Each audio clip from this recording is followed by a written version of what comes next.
ഓം നമോ ഭഗവതേ വാസുദേവായ. ഓം നമോ ഭഗവതേ വാസുദേവായ. ഓം നമോ ഭഗവതേ വാസുദേവായ. സർവം കൃഷ്ണാർപ്പണം. ദശമസ്കന്ധത്തിലെ അധ്യായം 2, ശ്ലോകം 26 തൊട്ട് 42 വരെ പാരായണം ചെയ്യുകേ. സച്ചിദാനന്ദരൂപായ വിശ്വോൽപത്യാദിഹേതവേ താപത്രയ വിനാശായ ശ്രീകൃഷ്ണായ വയം നമഃ. സച്ചിദാനന്ദരൂപായ വിശ്വോൽപത്യാദിഹേതവേ താപത്രയ വിനാശായ ശ്രീകൃഷ്ണായ വയം നമഃ. സച്ചിദാനന്ദരൂപായ വിശ്വോൽപത്യാദിഹേതവേ താപത്രയ വിനാശായ ശ്രീകൃഷ്ണായ വയം നമഃ. സത്യവ്രതം സത്യപരം ത്രിസത്യം സത്യസ്യ യോനിമിഹിതം യസത്യേ സത്യസ്യ സത്യമൃതസത്യനേത്രം സത്യാത്മകം ത്വാം ശരണം പ്രപന്നാ. ഏകായനോസോദിബലസ്ത്രിമൂല ചതുരസ പഞ്ചവിദഷഡാത്മാ സപ്തകഷ്ടവിടപോ നവാക്ഷോ ദശശ്ചതീന്ദികഘോഷാദിവൃക്ഷഃ ത്വമേക ഏവാസ്യ സദപ്രസൂതി സ്വം സന്നിധാനം ത്വമനുഗ്രഹശ്ച തന്മായയാ സംവൃതചേതസസ്ത്വാം പശ്യന്തി നാനാനവിഭസ്സിതോ യേ. ബിഭർഷിരൂപാണ്യവബോധാത്മാ ക്ഷേമായ ലോകസ്യ ചരാചരസ്യ സത്തോപപന്നാനി സുഖാവഹാനി സദാമഭദ്രാണി മുഹുഗ്ഗലാനാം ത്വയ്യംബുജാക്ഷാഖില സത്വധാംനി സമാധിനാവേശിതചേതസൈः ത്വത്പാദബോധേന മഹത്കൃതേന കുർവന്തി ഗോവത്സപദം ഭവാബ്ധീം. സ്വയം സമോത്തീരസുദുസ്തരം ദ്യുമൻ ഭവാർണവം ഭീമമദഭ്രസൗഹൃദ ഭവത്പദാംബോരുഗനാവമത്രതേ നിധായ യാദാസദനുഗ്രഹോ ഭവാൻ. യേന്യരവിന്ദാക്ഷവിമുക്തമാനിന സ്വയ്യസ്തഭാവാദ വിശുദ്ധബുദ്ധയ ആരുഹ്യ കൃച്ഛ്രേണ പരം പദം ദദ പദന്ത്യതോ നാദൃതയ യുഷ്മദംഘ്രയ. തഥാനദേ മാധവതാപകാകുജേ പശ്യന്തി മാർഗാ ത്വയി ബദ്ധസൗഹൃദാഃ ത്വയാ വിഗുപ്താ വിചരന്തി നിർഭയാ വിനായകാനീകപമൂർധസുപ്രഭോ. സ്വത്വം വിശുദ്ധം ശ്രയതേ ഭവാൻ സിതോ ശരീരിണാം ശ്രേയൗപായനം ബഭോ. വേദക്രിയായോഗതപസ്സമാധിഭിः സവാർഹണം യേന ജനഃ സമീഹതേ. സ്വത്വം ന ചേതാദരിതം നിജം ഭവേ വിജ്ഞാനമജ്ഞാനഭിതാപമാർജനം ഗുണപ്രകാശൈ അനുമീയതേ ഭവാൻ. പ്രകാശതേയസ്യ ജയേന വാ ഗുണ ന നാമരൂപേ ഗുണജന്യകർമ്മഭേ നിരൂപിതവ്യേ തവ തസ്യ സാക്ഷിണ മനോവജോഭ്യാമനുമേയവത്മനോ ദേവക്രിയായാം പ്രതിയന്ധ്യതാഭിः. ശൃണ്വൻ ഗൃണൻ സംസ്മരയൻ ചിന്തയൻ നാമാനി രൂപാണി ജംഗളാനി തേ പ്രിയാസു യശ്ചരണാരവിന്ദയോ ആവിഷ്ടചേതാനഭവായ കൽപ്പതേ. ദൃഷ്ട്യാ ഹരേസ്യാഭവതഃപദോ ഭുവോ ഭാരോപനീതസ്തവ ജന്മനേഷിതോ ദൃഷ്ട്യാങ്കിതം ത്വത്പദകൈ സുശോഭനൈ ദ്രക്ഷ്യാമഗാം ദ്യാഞ്ച തവാനുകമ്പിതാം. നദേ ഭവസ്യേഷ ഭവസ്യ കാരണം വിനാ വിനോദം പദ തർക്കയാമഹേ. ഭവോ നിരോധ സ്ഥിതിരപ്യവിദ്യയാ കൃതായ തസ്തയ്യ ഭയാശ്രയാത്മനി. മത്സാശകച്ഛപ നൃസിംഹവരാഹഹംസ രാജന്യവിപ്രവിബുധേഷു കൃതാവതാര ത്വം വാസി ന ശ്രീഭുവനം ജയധാതുനീശ ഭാരം ഭുവോ ഹരയതോത്തമവന്ദനം ദേ. ദിഷ്ട്യാമ്പതേ കുക്ഷിഗത പരമ്പുമാൻ അംശേന സാക്ഷാൽ ഭഗവാൻ ഭവായന മാബോധയം ഭോജപതേർമുമൂർഷോർ गोप्ताय दूनां भविता तवात्मजः श्रीशुक उवाच इत्यभिष्टूय पुरुषं यद्रूपमनिदं यथा ब्रह्मेशानौ पुरोधाय देवा प्रदिययोर्दिवम् इति श्रीमद्भागवते महापुराणे पारमहंस्यां संहितायां दशमस्कन्धे पूर्वार्धे गर्भगतविष्णोर्ब्रह्मादिकृतस्तुतिर्नाम द्वितीयोऽध्यायः। सर्वत्र गोविन्दनामसङ्कीर्तनं गोविन्द गोविन्द। सर्वं कृष्णार्पणम्। ॐ नमो भगवते वासुदेवाय। ॐ नमो भगवते वासुदेवाय। ॐ नमो भगवते वासुदेवाय. எல்லாருக்கும் என்னுடைய வணக்கத்தை தெரிவிக்கிறேன். தசமஸ்கந்தத்திலே 2வது அத்தியாயத்திலே 27 முதல் 42 வரையுள்ள ஸ்லோகங்களுடைய அர்த்தத்தை கூறுகிறேன். ஸ்லோகம் 27.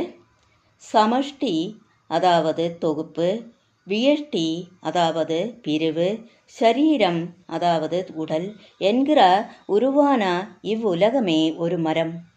இதுவே முதலில் தோன்றியது. பிரகிருதி அதவா இயற்கையே உபாதான காரணமாக கொண்டது.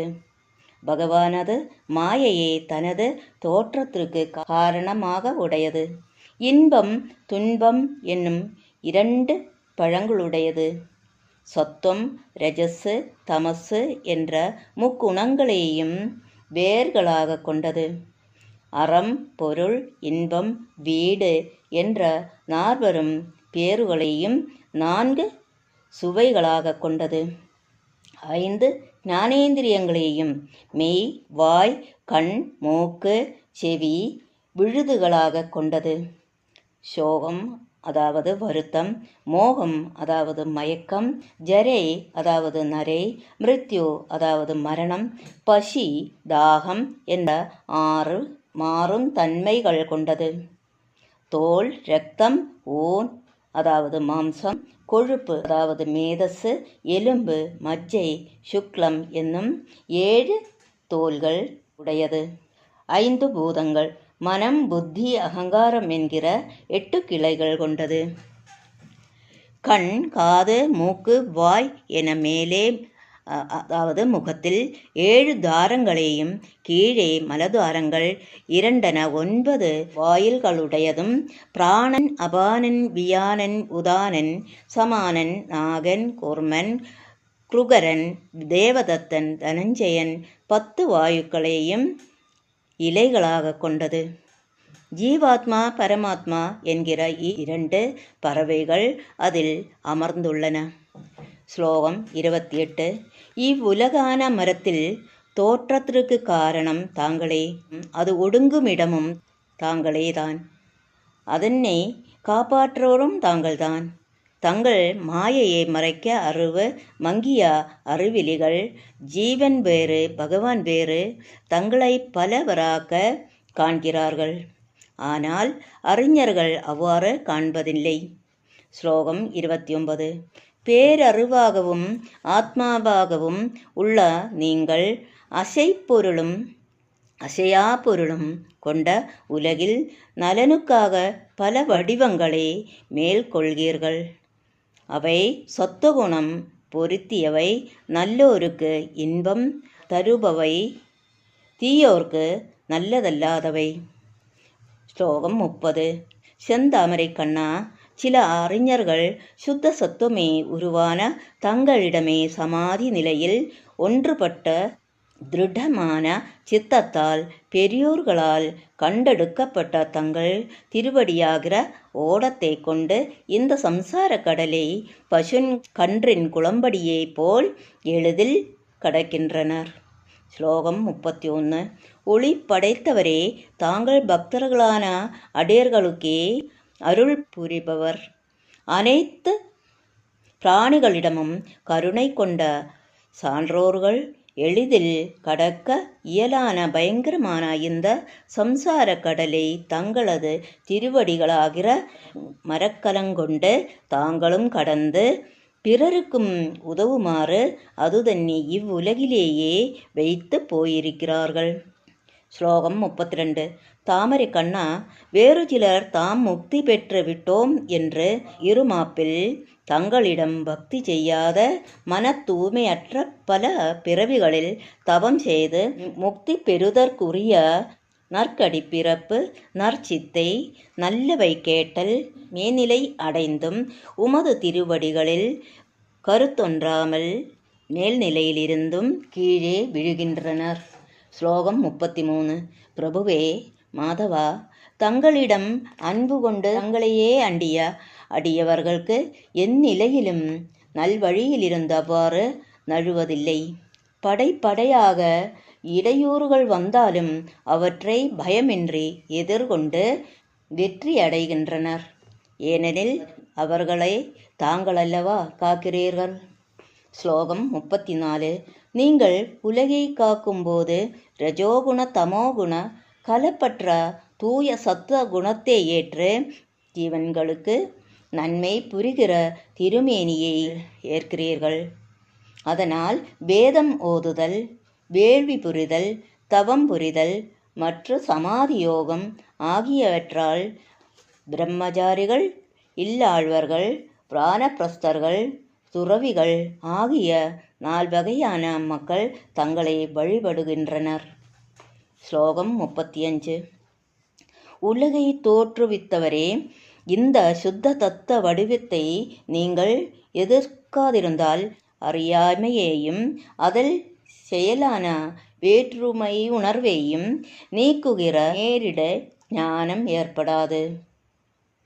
தங்களது தொடர்பால் சத்துகுணம் ஒளிர அந்த சத்துகுணத்தின் ஒளியால் நீங்கள் இருப்பதை ஊகிக்க முடியலாம். ஸ்லோகம் 36. ஈசனே, மனம் முதலியவற்றுக்கு சாட்சியும் மனத்தாலும் வாக்காலும் அனுமானிக்கத்தக்க நிலையுள்ள வருமான தங்களது பெயரும் வடிவும் கல்வி சிறப்பாலும் பிறப்பாலும் செயலாலும் நிரூபிக்கத்தக்கவெல்லாம் ஆயினும் உபாசனம் முதலிய வழிபாடும் முறையினால் நேரிடையாக உணர்ந்து அனுபவிக்கிறார்கள் என்பதே உண்மை. ஸ்லோகம் 37. மங்களமான தங்களது திருநாமங்களையும் வடிவையும் செவியால் கேட்டும் வாயால் பாடியும் மனதால் சிந்தித்தும் பிறர் நினைக்கும்படி செய்தும் வருபவன் வேள்வி முதலிய செயல்களால் உமது திருவடி தாமரைகளிலேயே சித்தத்தை பதிப்பவனாக மீண்டும் பிறப்பதில்லை. ஸ்லோகம் 38. ஹரியே, ஈசனான தங்கள் பிறப்பால் தங்கள் திருவடிகளில் அடைக்கலம் புகுந்த இந்த பூமி தேவியின் சுமை அகற்றப்பட்டது. இதுவே பிறர்க்கரிய பெரும் பேறு. மிக அழகிய தங்கள் மெல்லிய திருவடி லட்சணையையும் கருணையையும் பெற்ற பூமியையும் விண்ணுலகையையும் நாங்கள் காண இருப்பதும் பெருத்த பாக்கியமே. ஸ்லோகம் 39. ஈசனே, பிறப்பற்ற தங்களது பிறப்பிற்கு காரணம் தங்கள் திருவிளையாடலேயன்றி வேறொன்று இருப்பதாக நாங்கள் நினைக்கவும் முடியவில்லை. இது பெரும் வியப்புதான். மேலும் அபயம் அளிப்பவரே, பயத்தை போக்குபவரே, ஜீவனுடமும் கூட தோற்றம், இருப்பு, மறைவு என்னும் 3 நிலைகளும் இவ்விகாரங்களற்ற தங்களை அண்டியே அறியாமையினால் ஏற்படுகின்றனவே என்ற இதுவும் வியப்பன்றோ. ஸ்லோகம் 40.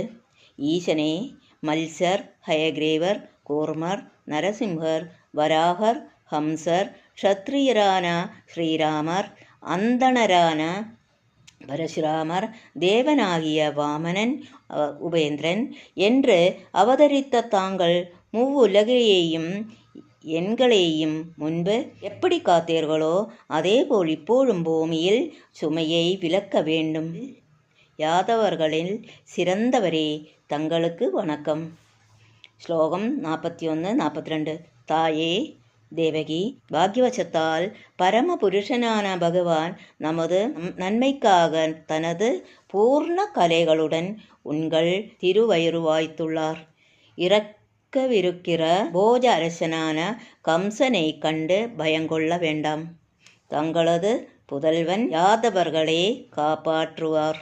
ஸ்ரீசுகர் கூறுகிறார், இது இவ்வாறு இத்தகையது என இனங்காண முடியாத பகவானே தேவர்கள் பிரம்மாவு மற்றும் சிவனை துதித்து விட்டு வானுலகம் சென்றார். ஸ்ரீமத் பாகவத மகாபுராணம் 10வது ஸ்கந்தத்தில் 2வது அத்தியாயம் முற்றிற்று. ஓம் நமோ பகவதே வாசுதேவாய. ஓம் நமோ பகவதே வாசுதேவாய. ஓம் தத்சத். சர்வம் கிருஷ்ணார்ப்பணம்.